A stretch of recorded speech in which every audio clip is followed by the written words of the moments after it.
Bajja ne tukwatibwa nze bwe nali na saaliwo by then nali Amsterdam ne lwakuba abampayiriza ate tebamanya nti saaliwo n'abawayiriza Alani ate nabo tebamanya nti taliwo ate Alani nga nze sitankubidde nange simukubidde kubanga Alani bagenda tukwatanga mikwano gyange egisooka esatu taliwo nange mikwano gya Alani egisooka nga siriimu wabula ekyatugasse ne tubeera nga tuli baawamu yabadde komera kubanga Alani abadde ebweru nga tebanatukwata nga alina n'emikwano gye ate nga nange nyina mikwano gyange naye question mark we yajjira lwaki bangasse ne Alani kunkwata naye kibuuzo ekyo nga nkyebuuza nnyo ate nga naye akyebuuza nti lwaki bamukwata nange ate nga namwene ebweru bwe mulina bye mwogera nayogera kino nayogera kiri kuba nti tuliwo olwo ensi eriraba amazima bwe mbadde mu kukomera buli kimu ekyange kyonna kye nali ntandise kyafa tewali MP mu ggwanga mu Uganda yali yakola manifesto nga ya myaka 5 n'agimaliriza mu myezi 2 nze yasooka nkiddamu tewali MP mu ggwanga Uganda yakola manifesto nga ya myaka 5 mu myezi 2 n'abanga amaliriza nze yakikola naye nga ne bannanga abalala bonna betulina bo bali basobola okukikola ekintu ekyo naye byomu bwe yayingira yalina omutemu wabwe mwatambulira timunaye nze nyingidde badde mpangisa njagala ka apartment nze Segirinya nayingira ndi mupangisa nene ngamba nyina kusooka kujukira abantu be bali abannonda abansindika bapangisa bannange era be nasookerako nenkola bye balina okukola nentekawo segibox nentekawo ambulance nentekawo buli kimu nenkola ekiyamba omuntu wa wansi kubanga mu nali noonya akalulu ebintu ebyo nabyogera ate ne mukama waffe president waffe Robert Kyagulanyi Ssentamu yatugamba tubeere n'enjawulo okwawukanako n'ababaka betusanze mu parliament y'eggwanga Uganda era nze kye nakola neŋŋamba nti Segirinya nyina okubeera ew'enjawulo esente z'emmotoka ze mumpeera nabawulira lunye sijja zijigula era emmotoka esijigula nezikwata neziza abantu nenkolako eddwaliro nengulako ambulance nenkolako ne segibox omusaala ogumpeebwa by then nagenda okulondebwa kuba mupingani kansala nga sente zenfuna ntono nnyo ate okusinga zinali nfuna kuba memba wa parliament neŋŋamba nti ezo sente nazo ngenda zizza abantu nze okwerwanako okulaba nga nange neetereza nakikola mu kisanja ekijja naye kansooka ensanyuse abantu baffe babeere happy abawansi abannonda abasemba musana ne bampa akalulu era ekintu ekyo baganda bange bagenda okunkwata nga nkikoze kyova olaba mu myezi 2 nze manifesto yange nali njiggadde nga ndinza ate kisanja kirala kumba omulabe amannyo ateze era waliwo ne bekyaluma mu bantu baffe ate ne mu besayidi era endala nga baga nti Segirinya atulabisa fe abamu twajja nga njagala Kayumba abamu njagala kino njagala kino abantu ne bafunamu omutima ogutali mulungi kati ebintu bino bigenda okutugwako ne Alani netandika okwebuuza ebibuuzo lwaki nze kubanze ne bwembeera ku TV neraba omukyala nga akaaba tibangobye mu nnyumba enkya gye nkeera ekyanteesaawo eddwaliro kuyamba abantu butafa ate yateekawo eddwaliro kuyamba abantu obutafa ate abatta atya neŋŋamba mu constituency yange eri Kampala ne constituency ya Alani eri Kampala lwaki ebintu bino ate ebyagwe Masaka ate bakwata nze n'Alani ab'e Kampala ate abava mu constituency ezo bo nga teri abanyezeeko so ebibuuzo ebyo bimwandibadde nga mwebuuza okusinga okugamba gundi ate lwaki yafulumya atya gundi yakoze atya kubanga enfuluma yaffe nga wona Alani bwakugambye yali mateeka ate teyateesebwako kino nkiddamu teri yatuteeseza ate naffe tetweteeseza okututa eddembe lyo naddala nga bakwatidde bwereere naddala nga bakusibidde bwereere naddala nga bakufulumiziza bwereere ate tosobola kuliteesaako nti nteese banti ate ku kibu wali bakwatira mu kapasite ki kuba bansamoninga ku parliament ne bankwata naye ate omaze ogamba nateeseza nga nteesa ku ki so ekyo ekibuuzo kye kibadde ekinene nnyo eri mmwe abamawulire nga mugamba oba waliwo okuteesa tewabangawo okuteesa kubanga gwe twali tuteesa naye ani yatukwata n'okutuusa kati tetumanyi lwaki twakwatibwa n'okutuusa kati tetumanyi ensonga yatukwasa n'okutuusa kati tetumanyi ani yatukwata katoneza kuŋŋamba nali nteesa nga nteesa naani so tewaliwo okuteesa wabula ekyatuteesa kankibagamba olwaliro batemukimanyi ekyatuteesa kyaliwo ekiti ekyatuteesa ye puresha bannamawulire gye mwateekawo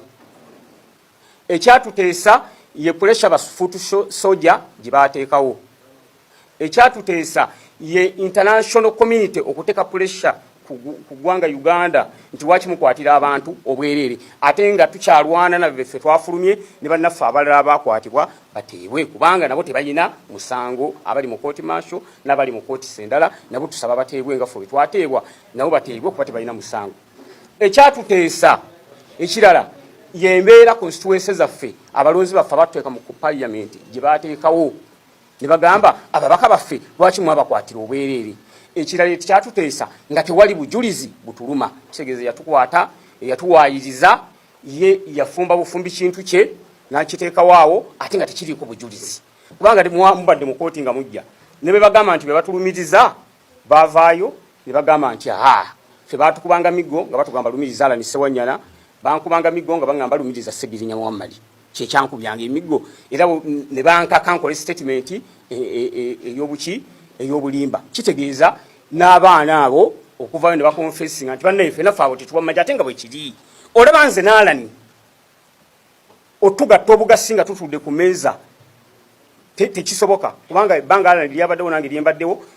wonna gumwe mumuwulidde tabadde nti mbeera naye kubanga mikwano gye mirala nange gibadde mirala naye ate oyinza atyo okugamba kyojja tugatta ku bantu abalala ate be tutamanyi. N'olwekyo ebyatuteesa byebyo pressure yamwe abamawulire amaanyi gamwe ge mwateekawo ne mugamba nti nedda abantu bano babakwatira bwerere era omulabe waffe ndowooza naye n'apondooka n'agamba nti munnange abantu bano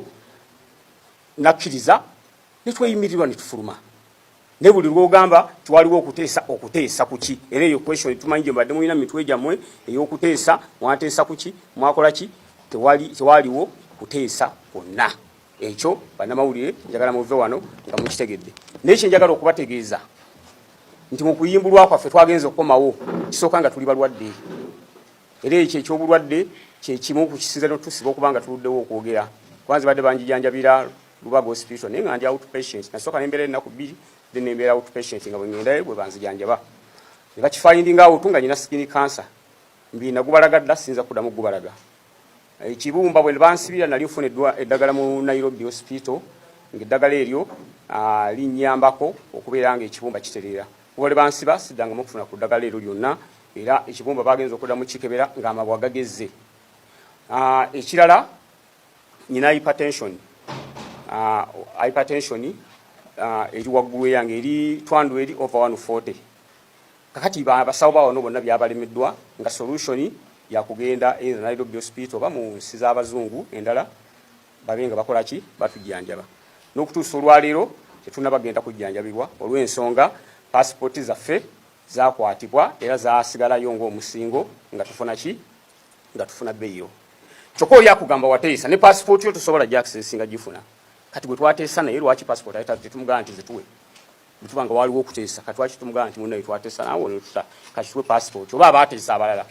naye passport tukyalwana nazo okuba nga tuyita mu mitendera emituufu era baloya baffe twabagee bawandiike bazituwe naye n'okutuusa olwaliro kooti tenaddamu ku ekyo.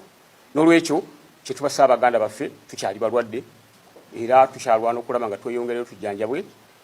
n'abalonzi baffe nabo beetaaga otulabako era maaso awo nga tutwalidde bulungi tujja kuwongerako nabo naye tukoze puleesi eno okulaba nga twagala ebibuuzo ebingi ebijja mu mitima gy'Abannayuganda biveemu naddala ekibuuzo ekiyitibwa okuteesa ekyo kyo kibadde kitunyiga nga tugamba eddembe lyaffe ate tuliteesaako tutya tewali n'omu gwe twakola ki gwe twayogera naye ku nsonga eyo. Tweyanza nnyo tweyanze ansiba siddangamu okufuna ku ddagala eryo lyonna era ekibumba bagenza okuddamu kikebera ng'amabwa gagezze. Ekirala nyina hypertension eri waggulu yange eri 200/140 kakati basawo bawo no bonna byabalemeddwa nga solution ya kugenda either Nairobi hospital ba mu nsi z'abazungu endala babenga bakola ki batujjanjaba n'okutuusa olwaleero tetuna bagenda kujjanjabibwa olw'ensonga passport zaffe zakwatibwa era zaasigalayo ng'omusingo nga tufuna ki nga tufuna bbeeyo kyokka oli akugamba wateesa ne passport yo tosobola gy'accessinga gifuna kati bwe twateesa naye lwaki passport ayita tetumugamba nti zituwe bituba nga waliwo okuteesa kati lwaki tumugamba nti munnaye twateesa naawe netuta kati tuwe passport oba abaateesa abalala naye passport tukyalwana nazo okuba nga tuyita mu mitendera emituufu era baloya baffe twabagee bawandiike bazituwe naye n'okutuusa olwaliro kooti tenaddamu ku ekyo. N'olwekyo kye tubasaba Abaganda baffe tukyali balwadde era tukyalwana okulaba nga tweyongereyo tujjanjabwe n'abalonzi baffe nabo beetaaga otulabako era maaso nga tutayidde bulungi tujja kuwongerako nabo naye tukoze puleesi eno okulaba nga twagala ebibuuzo ebingi ebijja mu mitima gy'abannayuganda biveemu naddala ekibuuzo ekiyitibwa okuteesa ekyo kyo kibadde kitunyiga nga tugamba eddembe lyaffe ate tuliteesaako tutya tewalina omu gwe twakola ki gwe twayogera naye ku nsonga eyo tweyanziza nnyo tweyanze